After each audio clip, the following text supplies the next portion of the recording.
Australia గడ్డపై Ashes century కోసం Joe Root ఎన్నో ఏళ్లు ఎదురుచూశాడు. కానీ ఒకసారి తలుపు తెరిచాక సెంచరీల ప్రవాహం మాత్రం ఆగడం లేదు.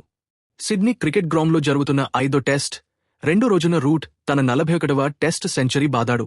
ఈ ఇన్నింగ్స్తో లెజెండరీ రికీ పాంటింగ్ రికార్డును సమం చేస్తూ టెస్ట్ క్రికెట్ చరిత్రలో 3వ అత్యధిక సెంచరీలు చేసిన బ్యాటర్గా నిలిచాడు.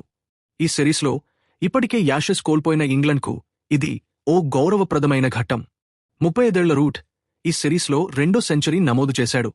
163 టెస్టుల్లోనే 41వ శతకాలు పూర్తి చేసిన రూట్ 168 టెస్టుల్లో అదే సంఖ్యలో సెంచరీలు చేసిన పాంటింగ్ను వెనక్కి నెట్టి ముందుకు సాగుతున్నాడు. ప్రస్తుతం రూట్ కంటే ముందు ఉన్నవాళ్లు ఇద్దరే.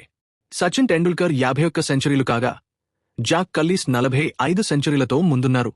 పాంటింగ్, సంగక్కరలను దాటేసిన రూట్ సచిన్ రికార్డుకు అతి చేరువయ్యాడు. ఇంకో 2000 పరుగులు చేస్తే టెస్ట్ క్రికెట్లో అత్యధిక పరుగులు చేసిన బ్యాటర్గా నిలిచే అవకాశముంది. మైఖేల్ నేసర్ బౌలింగ్లో 60వ ఓవర్ తొలిబంతికి సింగిల్తో రూట్ సెంచరీ పూర్తి చేశాడు.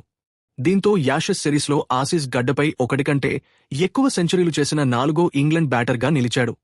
ఈ ఎలైట్ లిస్ట్లో మైకేల్ వాన్, సర్ అలస్టర్ కుక్ ఇప్పటికే ఉన్నారు. గత 4-5 సంవత్సరాలుగా రూట్ ఫామ్ అసాధారణంగా ఉంది. 2021 తర్వాత మాత్రమే అతను 24 టెస్ట్ సెంచరీలు బాదాడు. రెండో స్థానంలో ఉన్న స్టీవ్ స్మిత్ కేవలం 10 శతకాలతోనే ఉన్నాడు. ఇక సిడ్నీ టెస్టు విషయానికి వస్తే రూట్, హ్యారీ బ్రూక్ కలిసి 4వ వికెట్కు 169 పరుగుల భాగస్వామ్యం నెలకొల్పారు. అయితే బ్రూక్ 84 పరుగుల వద్ద స్కాట్ బోలాండ్ బౌలింగ్లో అవుటయ్యాడు. అంతకుముందు టాస్ గెలిచిన England captain Ben Stokes batting ఎంచుకున్నాడు. మెల్బోర్న్ టెస్ట్లో 14 ఏళ్ల తర్వాత ఆస్ట్రేలియాలో టెస్ట్ గెలిచిన ఇంగ్లండ్కు ఇది సిరీస్లో ఏకైక విజయంగా నిలిచింది.